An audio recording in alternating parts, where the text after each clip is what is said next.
क्या आपने कभी सोचा है कि पौधे मिट्टी से पानी कैसे लेते हैं?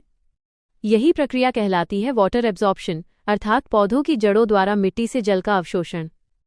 यह प्रक्रिया मुख्य रूप से रूट हेयर्स यानी जड़ के सूक्ष्म रोमों के माध्यम से होती है और फोटोसिंथेसिस, पोषक तत्वों के परिवहन, कोशिका वृद्धि तथा फसल उत्पादकता के लिए अत्यंत आवश्यक है।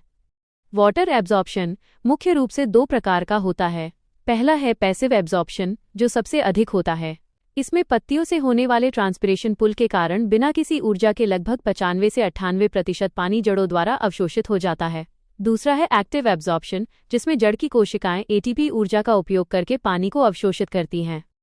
यह प्रक्रिया तब अधिक महत्वपूर्ण होती है जब ट्रांसपिरेशन कम होता है। जड़ों के भीतर पानी 3 प्रमुख मार्गों से आगे बढ़ता है।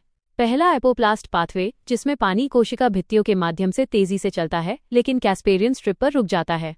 दूसरा सिम्प्लास्ट पाथवे, जिसमें पानी कोशिकाओं के साइटोप्लाज्म से प्लाज्मोडेस्माटा के माध्यम से नियंत्रित रूप से आगे बढ़ता है। तीसरा ट्रांसमेम्ब्रेन पाथवे है, जिसमें पानी कोशिका झिल्लियों को पार करता है और इसका नियंत्रण एक्वापोरिन्स नामक प्रोटीन करते हैं। वाटर एब्जॉर्प्शन कई कारकों पर निर्भर करता है।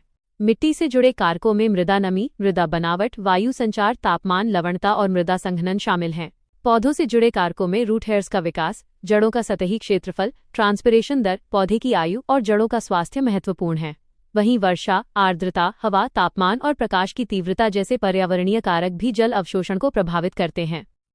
पर्याप्त जल अवशोषण से पौधों की टर्गिडिटी बनी रहती है, खनिजों का परिवहन होता है, फोटोसिंथेसिस सुचारू रूप से चलता है, ट्रांसपिरेशन द्वारा तापमान नियंत्रित रहता है तथा फसल की वृद्धि और उत्पादन में वृद्धि होती है। लेकिन सूखा, जलभराव, लवणीय मिट्टी, जड़ों के रोग, मृदा अपरदन, अत्यधिक उर्वरक का प्रयोग और खराब जल निकासी जैसी समस्याएं जल अवशोषण को कम कर देती हैं।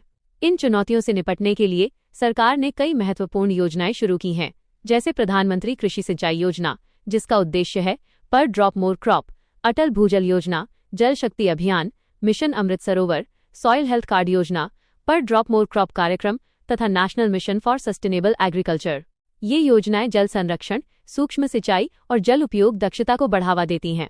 जल अवशोषण को बेहतर बनाने के लिए ड्रिप और स्प्रिंकलर सिंचाई, जैविक पदार्थों का प्रयोग, मल्चिंग, उचित जल निकासी, मृदा संघनन को कम करना, संतुलित उर्वरक उपयोग, फसल चक्र तथा कंजर्वेशन टिलेज जैसी तकनीकों को अपनाना आवश्यक है।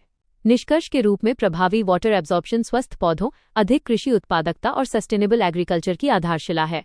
आधुनिक सिंचाई तकनीकों, स्वस्थ मृदा प्रबंधन और प्रधानमंत्री कृषि सिंचाई योजना तथा अटल भूजल योजना जैसी सरकारी पहलों के माध्यम से भारत जल उपयोग दक्षता बढ़ाकर जलवायु सहिष्णु कृषि की दिशा में तेजी से आगे बढ़ सकता है।